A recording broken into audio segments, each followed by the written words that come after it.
So I'm just curious, how many of you know that our show actually airs in several countries throughout the world? Did you all know that? Well, how about this one? Did you know that The Doctors actually airs with different hosts in certain countries around the world? Did you all know that? Well, I want you to take a look at this version of The Doctors. This reaches millions in Lebanon. What we're seeing here is essentially what looks a lot like our stage, right?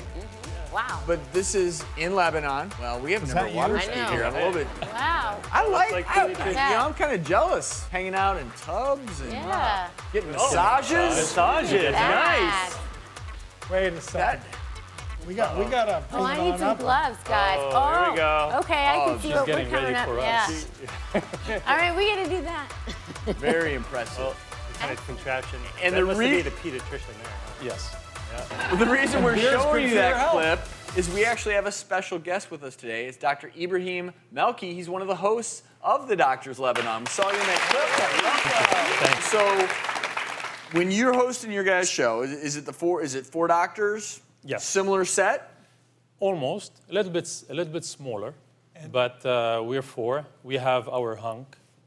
and he's the plastic surgeon. And I'm the plastic all surgeon. Buttoned up in the suit. And probably fair to say I wouldn't understand what you all were talking about on the show, right? It's Arabic. Well, it's Arabic. Yeah, but are the topics pretty similar to what we talk talk about a little bit about everything, like you, nutrition, dermatology, plastic surgery, everything.